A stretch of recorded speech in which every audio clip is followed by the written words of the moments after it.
Houston Real Estate Radio.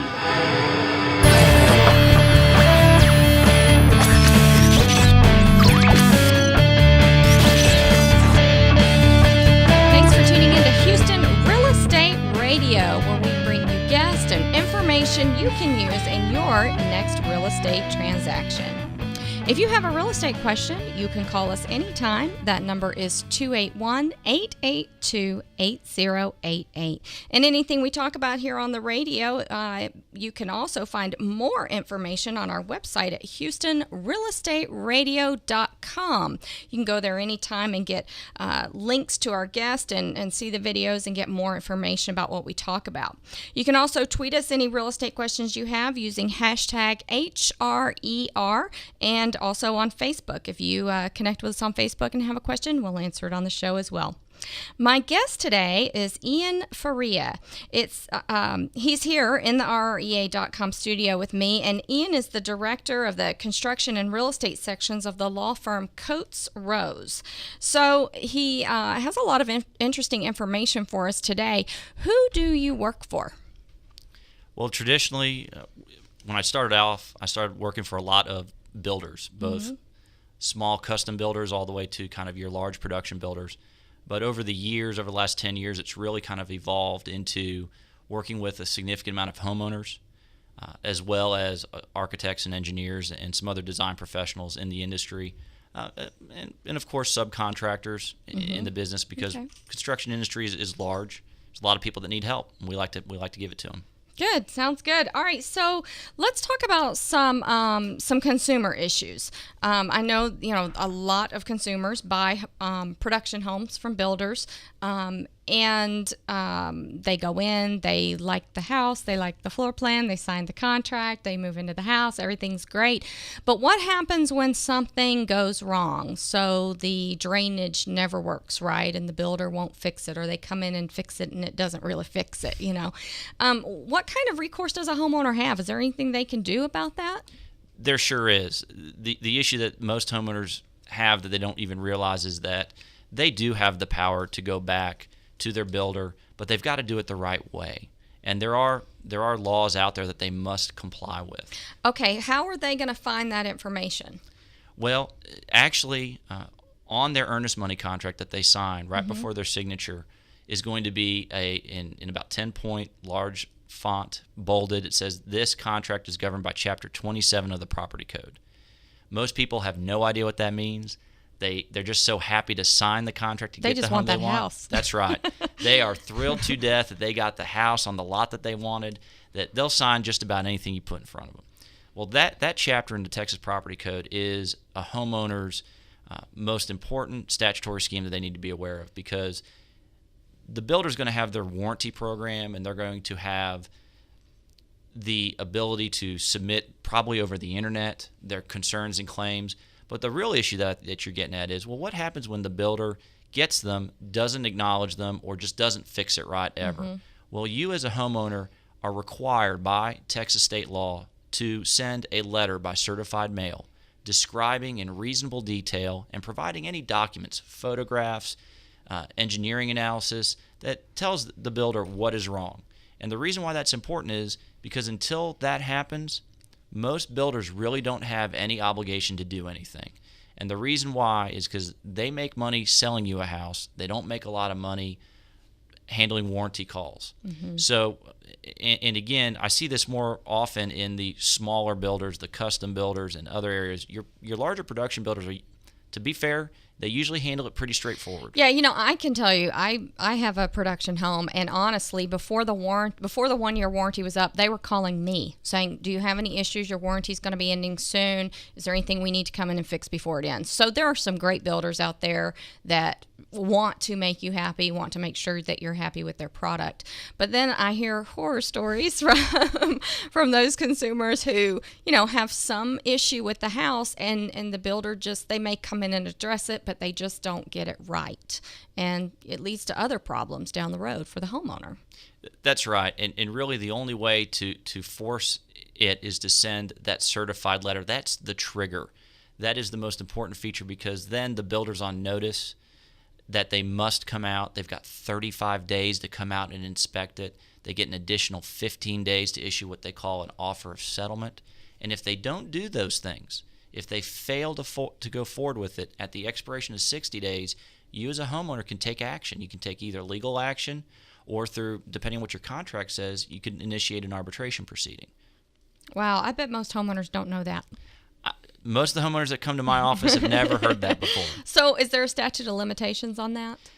Well, in general, there is with respect to construction, and it depends on the type of claim that you're going to have. In construction claims, you're going to generally allege that someone built this section, this roof, this whatever, negligently.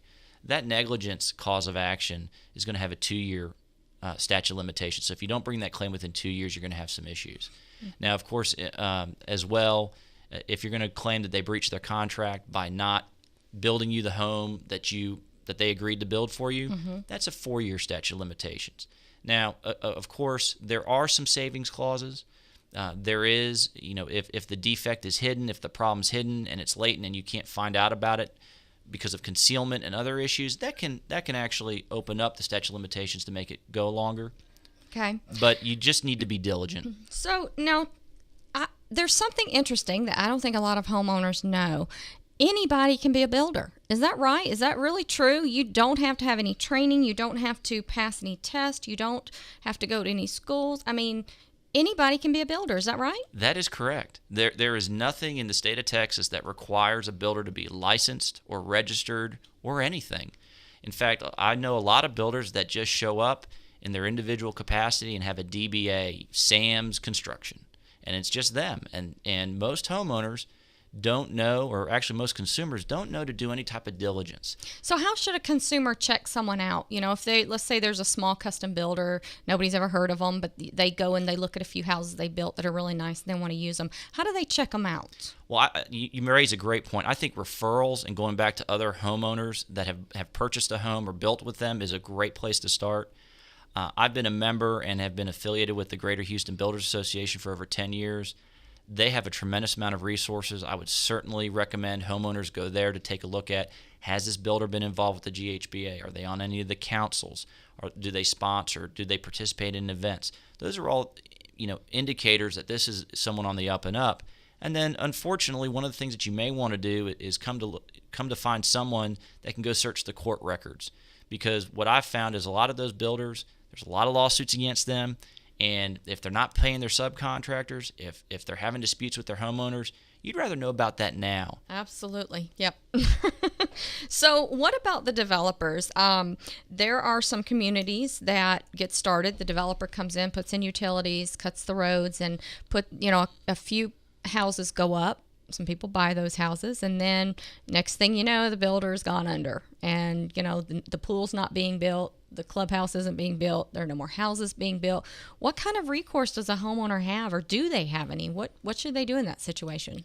Unfortunately, more often than not, you're going to have very little recourse, because that developer and those builders, traditionally there's going to be an agreement between the developer and the builder that the builder is going to take down a certain amount of lots in a certain amount of time.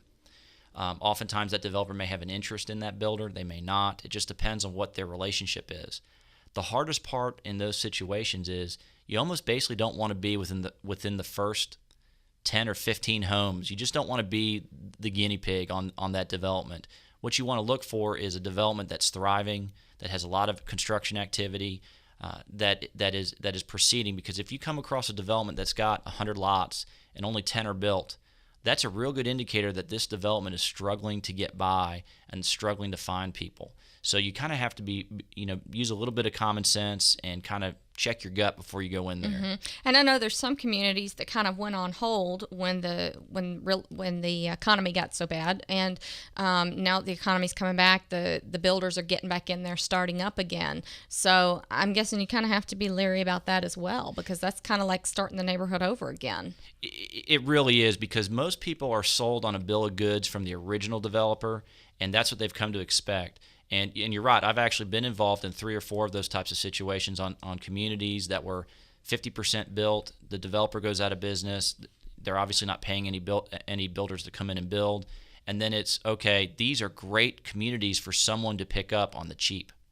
And so what you have is you have these real estate investors that come in looking for distressed properties like this to buy up at a much reduced rate. I mean, traditionally those lots in those communities will go for $25,000 to $35,000, but these real estate investors are picking it up for $10,000 or $15,000. So they oftentimes want to put in a different product as well, and they don't have the investment, and it's probably a poor word choice, but they don't have the investment in the community like the original developer did. This is truly just, how do I make the most money out of this project and get the most people in here? And with regard to homeowners association, the developer and the builders have the biggest chunk of membership until it's completely developed. Is that right? That is traditionally how they're worked up. They're known as the declarant in the legal documents, is that the builder and or traditionally the developer will actually have the majority vote and majority say in a homeowners association until it reaches a certain level of being built out. Oftentimes it's 100%, sometimes it's 75%, and then the homeowners get control of it. The biggest problem I've seen in those situations is the declarant's required to fund the homeowners association, and more often than not, they just simply won't do it. Well, the issue that I have seen is that the deed restrictions basically say that the house has to be, at least 2,000 square feet, for example. And then the developer will go in, since he has control of the HOA, and lower those standards to 1,500 so he can bring in a cheaper builder that the residents don't want in the neighborhood. And it just kind of keeps declining and declining, being able to bring in cheaper and cheaper builders. There's really nothing homeowners can do about that, right? It's going to be very tough. One of the few things that you can do is... And of course, I'm the lawyer bringing this up, but one of the few things that you can do is find some legal assistance to file an injunction to prevent them from doing that. That there are rights that you have because you did buy in a community. It's usually going to be a fairly tough road because the biggest problem is that you're going to need all of your homeowners to be in it together and be one voice, and that's one of the hardest things to find. In my practice, I've only been able to successfully bring those claims for about 3 or 4 communities. There's been a bunch of others I would have loved to have helped, but there was too much division amongst the homeowners. Right. I find that a lot of homeowners I know in our area, they don't want to sign anything, whether it's right, whether it's wrong. They don't want to be a part of it. They don't want to sign it. They don't want to know about it. They just don't want to get involved. So, you've got a lot of homeowners just sit on the sideline. You can't, you just don't have participation. And the biggest problem with that is then as their home values decline, they're unable to get the benefit of the bargain.